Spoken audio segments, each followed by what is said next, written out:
오늘날 우리는 자기 개발과 성취라는 거대한 물결 속에서 살아갑니다. 사회는 끊임없이 우리에게 네가 얼마나 잘하고 있는지, 네가 얼마나 성공했는지를 증명하라고 요구합니다. 교회 안에서도 이러한 세속적인 압력에서 완전히 자유롭지 못하며 때로는 우리의 신앙생활까지도 겉으로 드러나는 봉사나 눈에 띄는 열매 혹은 도덕적 우월감을 통해 스스로의 가치를 증명하려는 은밀한 시도로 변질되곤 합니다. 성도들은 신앙의 여정 속에서 끊임없이 나는 이만하면 정말 괜찮은가? 나는 충분히 헌신하고 있는가? 라는 질문에 시달립니다.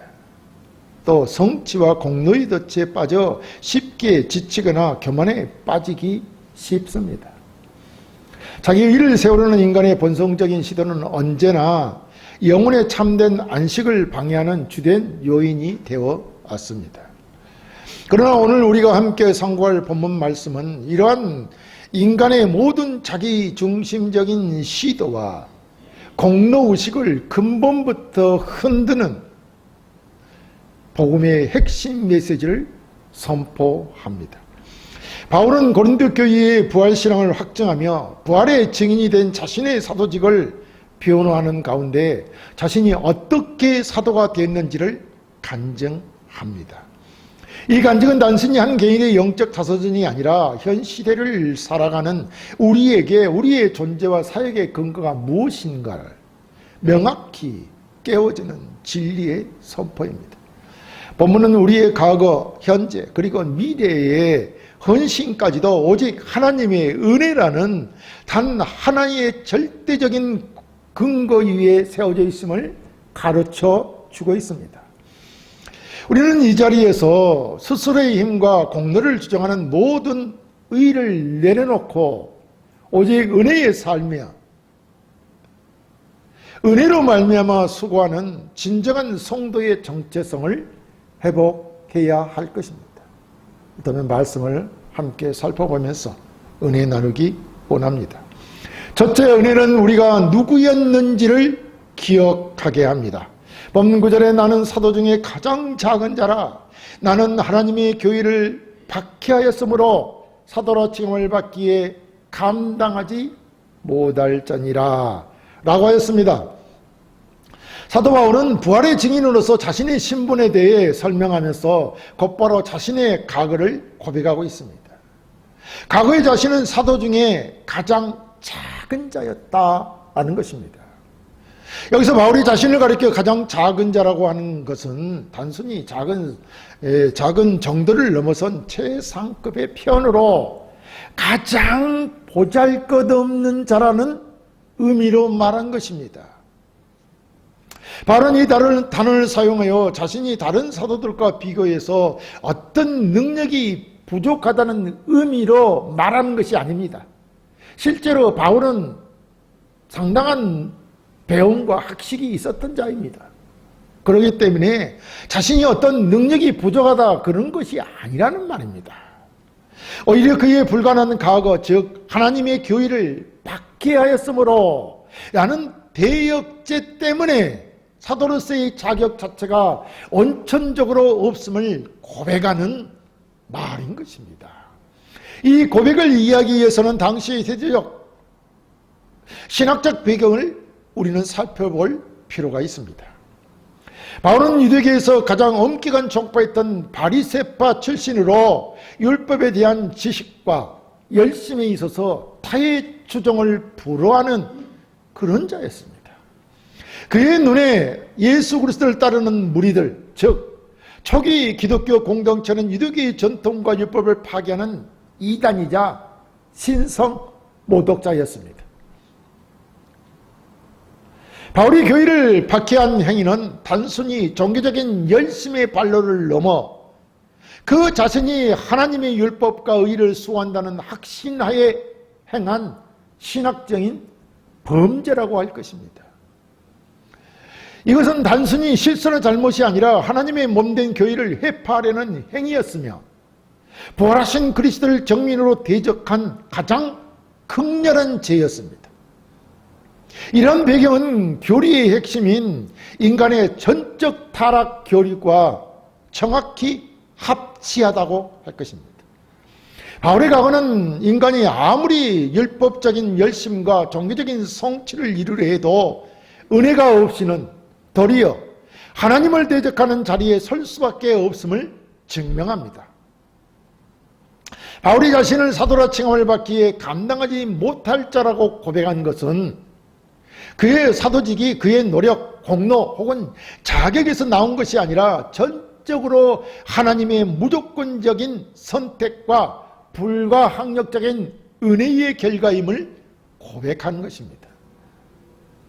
그는 자신의 과거를 잊지 않음으로써 사도 바울이라는 현재의 신분이 얼마나 기적적이고 비합리적인 은혜 위에 서 있는지를 끊임없이 되새긴 것입니다. 오늘 우리가 이 말씀을 깊이 묵상해야 하는 이유가 바로 여기에 있는 것이죠. 우리는 종종 현재 내가 드리는 봉사, 내가 지킨 도덕적 기준 혹은 내가 쌓은 신앙의 경력을 가지고 스스로를 평가하고 자족하려는 유혹에 빠집니다. 그러나 사도 바울이 자신의 과거를 잊지 않고 늘 자신을 교회를 박해한 자로 기억했듯이 우리 역시 그리스도의 십자가 앞에 설 때마다 우리가 원래 어떤 죄인이었는지를 예절하게 기억해야 합니다. 철저하게 기억해야 한다 이 말입니다. 우리 안에는 교만, 이기심, 하나님을 거부하는 본성이 여전히 도사리고 있습니다.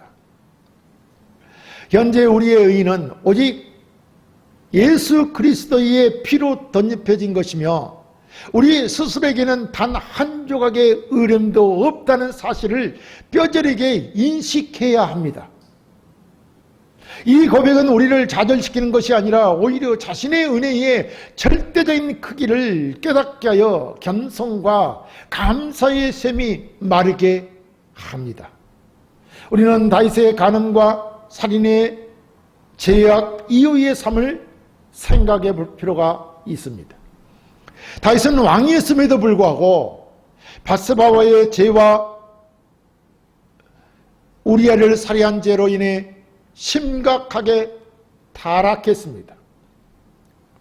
다윗이 타락했다면 의아해할 수도 있습니다만 다윗은 확실히 타락했습니다. 그래서 그 신하의 아내인 밧세바를 범한 것입니다. 그리고 그 남편까지 죽였던 것이죠. 이것이 다윗의 타락이 아니라면 무엇이겠습니까? 그러나 나단 선지자의 책망 앞에 그는 자신의 죄를 숨기거나 변명하지 않고 시편 51편을 통해 내가 죄악 중에서 출생하였으며 못치니 죄 중에서 나를 잉태하였나이다 라고 고백하며 자신의 존재 자체가 죄인임을 고백하며 절규했던 것입니다. 다윗이 왕권을 예배하고 하나님께 쓰임받을 수 있었던 힘은 죄를 짓지 않는 깨끗함이 아니라 자신의 전적인 죄인됨을 깊이 인식하고 오직 하나님의 긍휼과 은혜만을 의지했기 때문입니다. 이처럼 은혜는 우리가 누구였는지를 기억하게 함으로써 현재의 우리를 지탱하는 힘이 됩니다. 오늘 우리의 삶에 이 말씀을 적용해 우리는 신앙해야 할 것입니다. 우리는 직장에서, 가정에서, 또 교회에서 우리의 역할을 수행할 때 그 성과나 인정에 기대어 자아를 세우려 하기보다 내가 나된 것은 전적으로 하나님의 은혜 때문이라는 바울의 고백을 매 순간 되뇌어야 한다는 것입니다. 우리의 사역이 힘들 때, 우리가 낙심될 때, 혹은 우리가 교만해질 때마다 이 말씀이 우리를 붙잡아 줄 것입니다. 저는 그렇게 확신합니다. 진정한 겸손은 능력이 없다고 말하는 것이 아니라 능력이 있음에도 불구하고 나는 자격이 없음을 고백하는 것입니다. 이것이야말로 개혁주의 신앙인이 누려야 할 특권이자 모든 사역의 출발점입니다. 우리가 얼마나 형편없던 죄인인지를 진실로 기억할 때 우리는 비로소 하나님의 은혜를 가장 깊이 찬양하게 될 것입니다. 둘째, 은혜는 새로운 신분을 부여하여 나를 나되게 합니다. 본문 10절에 그러나 내가 나된 것은 하나님의 은혜로 된 것이니 내게 주신 그의 은혜가 헛되지 아니하여 내가 모든 사도보다 더 많이 수고하였으나 내가 한 것이 아니요 오직 나와 함께 하신 하나님의 은혜로라 라고 하였습니다. 바울은 앞서 자신의 과거의 죄와 무자격함을 철저하게 고백하였습니다. 그리고 이제 바울은 놀라운 전환점을 선포합니다. 그것은 바로 내가 나된 것은 하나님의 은혜로 된 것이라는 말입니다. 이 한 문장은 구원론의 핵심을 가장 간결하게 응축하고 있습니다. 여기서 그러나라는 이 접속사는 앞선 내용, 즉 가장 작은 자, 감당치 못할 자라는 바울의 과거와 현재의 상태를 완전히 단절시키는 역할을 합니다. 그리고 바울은 내가 나된 것이라는 독특한 표현을 사용합니다. 이 표현은 단순히 현재의 나의 모습을 의미하는 것을 넘어 그의 존재론적 정체성, 즉 사도 바울로서의 모든 신분과 자격을 포괄하는 선포입니다. 그런 표현이라는 것이죠. 당시 고린도 교회 안에는 사도들의 권위에 대한 논쟁이 있었고 특히 바울은 부활하신 예수를 직접 보지 못한 자라는 이유로 그의 사도직이 끊임없이 도전받고 있었습니다. 이러한 상황에서 바울은 자신의 사도직이 인간적인 추천이나 회의의 결정 혹은 자신의 학문적 배경에서 나온 것이 아님을 분명히 선언합니다. 그의 새로운 신분과 정체성은 오직 하나님의 은혜라는 단 하나님의 원인으로부터 비롯되었습니다. 이는 오직 은혜라고 하는 교리를 완벽하게 대변하고 있습니다. 우리의 구원과 신분은 인간의 의지나 행위가 아닌 오직 하나님께서 값없이 베푸시는 은총, 즉 은혜로만 가능합니다. 이 은혜는 바울에게 사도직이라는 신분을 부여했을 뿐만 아니라 그 신분을 감당할 수 있도록 죄인된 존재를 의롭다 칭하시는 칭의와 거룩하게 변화시켜 가시는 성화의 모든 과정을 포함합니다. 이 은혜가 말입니다. 하나님의 은혜가 말이죠. 바울이 스스로를 규정하는 기준은 더 이상 그의 유대교적 열심이나 율법 준수가 아니라 하나님의 주권적인 은혜 자체라는 말입니다. 바울은 자신이 하나님의 교회를 박해한 자에서 그리스도의 복음을 전파하는 사도로 바뀐 이 모든 과정이 인간의 논리나 공로로는 설명될 수 없는 오직 하나님의 은혜의 주권적인 역사였음을 고백합니다. 명백히 하고 있다는 것입니다. 오늘 우리가 이 은혜의 선언을 절실히 붙들어야 하는 이유는 우리 역시 바울처럼 끊임없이 내가 나된 것의 근거를 세상적인 가치에서 찾으려 하기 때문인 것이죠. 우리는 우리의 직업, 소유 혹은 타인과의 관계 속에서 우리의 정체성을 확인하려고 합니다. 그러나 그리스도인은 그 모든 인간적 배경과 조건이 무너지는 순간에도 흔들리지 않는 새로운 정체성을 부여받은 자들입니다. 우리의 직업이나 소유 또는 타인의 관계 속에서 우리의 정체성을 확인하려 할 필요가 없다는 말입니다. 우리는 그리스도 안에서 하나님의 자녀가 되었습니다. 이것이 우리의 정체성입니다. 이것이 우리의 궁극적인 신분이며 이 신분은 세상의 그 어떤 조건이나 우리의 선한 행위로 얻어지는 것이 아니라 오직 예수 그리스도의 십자가 대속의 은혜를 통해서만 주어졌습니다. 이 신분을 통해 우리는 죄인에서 의인으로, 하나님의 원수에서 자녀로, 멸망할 존재에서 영생을 얻은 상속자로 변화되었습니다. 이 은혜의 선언에 대해 우리는 깊은 감사와 애절한 호소로 응답해야 합니다. 혹시 지금 자신의 과거의 실패나 현재의 연약함 때문에 스스로를 쓸모없는 자라고 여기며 낙심하고 있지는 않습니까? 혹은 반대로 자신의 작은 성취나 봉사를 자랑하며 다른 사람보다 위에 서 있다고 은밀히 자부하고 있지는 않습니까? 이 모든 것은 은혜의 본질을 망각한 태도입니다. 진정한 은혜는 과거의 실패를 딛고 일어설 용기를 주며 동시에 현재의 모든 성취를 하나님의 선물로 인정하게 합니다. 아브라함은 갈대아 우리에서 하나님께 부름을 받았을 때 그는 특별히 경건하거나 믿음이 좋아서 선택된 것이 아니었습니다. 이러한 상황은 성경에 여러 곳에서 수없이 반복되어 나타나고 있습니다. 하나님께서 우리를 선택했다는 것입니다. 어떻게 해요? 하나님의 그 주권적인 은혜로 우리를 선택하시고 약속을 통해 그의 정체성을 이 다윗처럼 회복시켰던 것입니다. 아브라함은 어떻습니까? 아브라함은 하나님의 그 은혜로, 주권적인 은혜로 택하시고 약속하시고 또 그의 정체성을 복의 근원으로 바꾸어 주었습니다. 아브라함이 하나님께 의롭다 여김을 받는 것도 그의 행위 때문이 아닙니다. 그의 행위 때문이 아니라 오직 하나님의 약속의 말씀을 믿음으로 받아들였기 때문입니다. 아브라함이 자신의 의가 아닌 오직 하나님의 은혜로 약속을 붙잡았을 때 그는 비로소 하나님의 뜻 안에서 새로운 길을 걸을 수 있었습니다.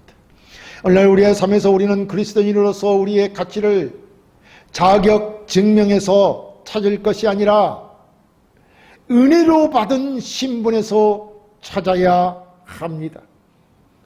우리는 직장생활, 결혼생활, 육아 등 삶의 모든 영역에서 우리가 실패하고 넘어질 때 나는 사도라 체험을 받기에 감당하지 못할 자이지만 그러나 내가 나된 것은 하나님의 은혜로 된 것이라고 담대히 선포해야 하는 것입니다. 이 고백만이 우리가 세상의 기준에 굴복하지 않고 하나님께서 우리에게 주신 하나님의 자녀로서의 존엄성을 가지고 살아가게 하는 유일한 힘이 됩니다. 은혜로 시작된 삶은 은혜로만 유지되며 우리의 모든 가치는 오직 그분 안에서만 온전해지기 때문입니다. 셋째, 은혜는 헌신적인 수고의 열매를 맺게 하지만 결코 자랑하지 않습니다. 은혜는 우리로부터 자랑하게 하지 않는다는 것입니다. 본문 11절에 그러나 내가 나된 것은 하나님의 은혜로 된 것이니 내게 주신 그의 은혜가 헛되지 아니하여 내가 모든 사도보다 더 많이 수고하였으나 내가 한 것이 아니오 오직 나와 함께 하신 하나님의 은혜로라. 그러므로 나나 그들이나 이같이 전파하며 너희도 이같이 믿었느니라 라고 하였습니다. 바울은 은혜로 자신의 신분이 확립되었음을 선언한 후에 그 은혜가 구체적으로 그의 삶에 어떤 열매를 맺었는지를 고백하고 있는데 그는 다른 모든 사도보다 더 많이 수고했다고 말합니다. 실제로 바울은 많은 교회들을 개척하고 복음을 전하며 감옥에 갇히고 매맞고 풍랑을 겪는 등 많은 다른 어떤 사도도 경험하지 못한 극심한 고난과 수고를 감당했습니다. 하지만 동시에 그는 이 모든 더 많은 수고의 공로를 자신에게 돌리지 않았습니다. 그는 내가 한 것이 아니오 오직 나와 함께 하신 하나님의 은혜라고 말하였습니다. 그러니까 자신의 모든 수고와 헌신을 다시 하나님의 은혜 아래로 종속시키고 있는 것입니다. 여기서 수고하였으나 라는 단어는 단순한 노동을 넘어 뼈를 깎는 고통과 고난을 동반하는 힘겨운 노고를 의미합니다. 그냥 우리가 세상 살면서 하는 수고가 아니란 말입니다. 바울은 이처럼 치열하고 고통스러운 수고를 했음에도 불구하고 그 모든 것이 내게 주신 그의 은혜가 헛되지 않기 위해 이루어진 것임을 고백한 것입니다. 이것이 바로 우리가 교리에서 말하는 성화의 정확한 신학적 의미입니다. 칭의는 오직 은혜로 값없이 얻지만 참된 믿음과 은혜는 결코 계름이나 방종으로 이루어지지 않습니다. 치열하고 고통스러운 수고로서 얻게 되어진다는 말입니다. 오히려 하나님의 은혜는 성도들 안에 거룩한 열심과 자발적인 순종을 일으켜 그들이 자발적으로 헌신적인 수고를 감당하게 만드는 것입니다. 이 수고는 구원의 조건이 되는 공로가 아니라 이미 받은 구원의 은혜에 대한 감사의 응답이자 필연적인 열매입니다. 이 수고의 동력은 자기 의가 아니라 하나님이 주신 은혜가 헛되지 않기를 바라는 거룩한 부담감입니다. 바울은 내가 한 것이 아니오 라고 말함으로써 자신의 사역의 능력과 결과가 하나님께서 함께 하심을 통해 이루어졌음을 인정하고 모든 영광을 오직 하나님께로 돌리는 오직 하나님께 영광의 신앙을 실천합니다. 우리의 삶에는 이 역설적인 신앙이 절실하게 필요합니다. 우리는 은희 수고를 강조하면 은혜를 잊고 은혜를 강조하면 수고를 게을리합니다. 그러나 바울은 가장 치열하게 수고한 자였음에도 불구하고 가장 철저하게 자신의 공로를 부인했습니다. 이것이 우리에게 주는 호소와 권면은 무엇이겠습니까? 하나님이 우리에게 주는 재능, 시간, 건강, 물질을 가지고 교회와 세상을 위해 수고할 때 우리는 열심히 하라는 동기보다 은혜를 헛되이 하지 말라는 동기를 붙들어야 합니다. 진정한 헌신은 칭찬이나 인정받기를 기대하며 하는 수고가 아니라 나 같은 죄인을 살리신 그 은혜가 너무 커서 가만히 있을 수 없기에 드리는 자발적이고 기쁨이 넘치는 수고여야 한다는 것입니다. 모세는 이스라엘 백성을 이끌고 강연을 지나는 40년 동안 누구보다 고독하고 힘든 수고를 감당했습니다. 백성들의 끊임없는 원망과 불순종 그리고 지도자로서의 막중한 책임감 속에서도 모세가 끝까지 사명을 감당할 수 있었던 힘은 그가 강야에서 40년간 쌓은 리더십 경력이나 능력 때문이 아니었던 것입니다.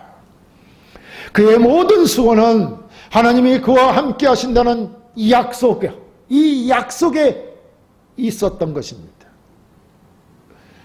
바울의 모든 수고, 모세의 모든 수고는 하나님이 함께 하신다는 그 약속에 근거한다는 말입니다. 모세의 수고가 위대한 것은 그의 수고의 양이 아니라 그 수고가 하나님의 은혜의 도구로 사용됐기 때문입니다. 그의 모든 영역은 내가 한 것이 아니요 오직 나와 함께 하신 하나님의 은혜라는 고백의 구약적 이 구애인이라 할 수 있습니다. 바울은 이어서 11절에서 이 모든 고백의 궁극적인 이유를 밝히고 있습니다. 그 이유가 무엇입니까? 그러므로 나나 그들이나 이같이 전파함에 너희도 이같이 믿었느니라. 이 말씀은 바울의 수고가 되지 않는 이유가 바로 부활 복음의 통일성에 있음을 보여주고 있습니다. 바울 자신이나 예루살렘의 다른 사도들이 모두 동일하게 그리스도의 복음과 이 부활과 복음을 전파했으며 고린도 교인들 역시 그 동일한 메시지를 믿음으로 받아들였습니다. 이 구절은 복음의 본질이 은혜로 말미암는 구원이라는 측면에서 사도들 간에 아무런 차이가 없음을 선언하며 모든 수고의 최종 목표가 바로 이 변치 않는 진리를 접하는 데 있음을 확인시켜 주는 것입니다. 오늘날 우리는 수많은 사역의 성공 사례, 봉사의 결과물, 교회의 성장의 수치 등 가시적인 것들을 자랑하려 하는 유혹에 쉽게 넘어갑니다. 그러나 이 말씀을 생활에서 현대적으로 우리가 적용해 본다면 우리의 모든 수고와 헌신은 그 결과물을 자랑하는 데 사용돼서는 안 되는 것입니다. 우리가 목회나 선교, 봉사, 전도 혹은 가정에서의 신앙교육 등 어떤 일을 하든지 간에 우리의 최종 목표는 오직 복음이 전파되고 사람들이 그리스도를 믿게 하는 것입니다.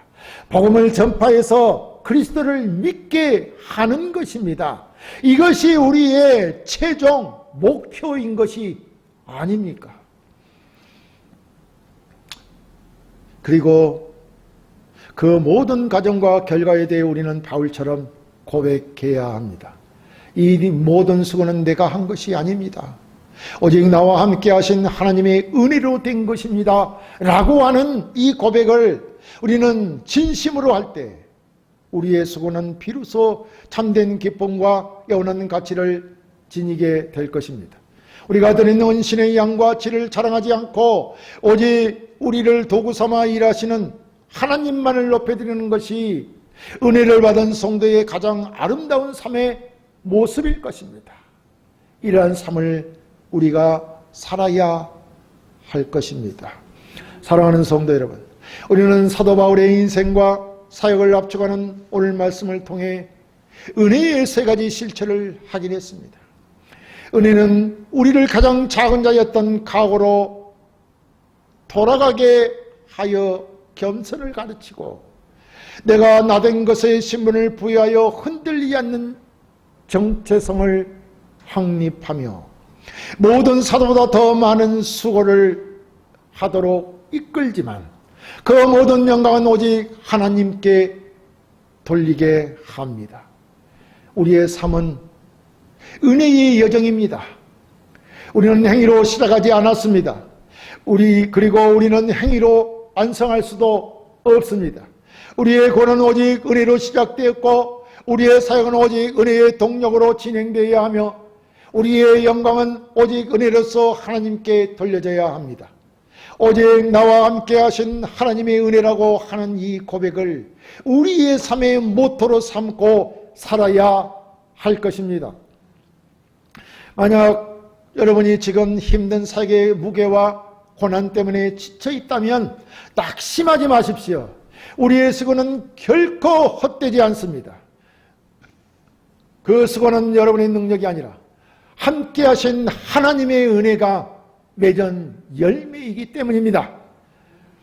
바울이 사도된 신분에 만족하지 않고 더 많이 수고했듯이 우리 역시 이미 받은 구원의 은혜에 감사하며 이 세상을 살아가야 합니다.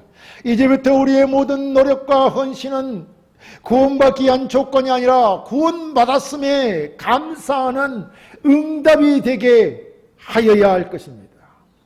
오늘 우리가 이 예배를 끝나고 나설 때 나는 할 수 없습니다. 오직 은혜 아니면 살 수 없습니다. 라고 고백하며 은혜로 시작하여 은혜로 수고하고 은혜로 영광 돌리는 진정한 복음의 증인으로 세상을 향해 담대히 나아가시기를 우리 주 예수 그리스도의 이름으로 간절히 축원합니다.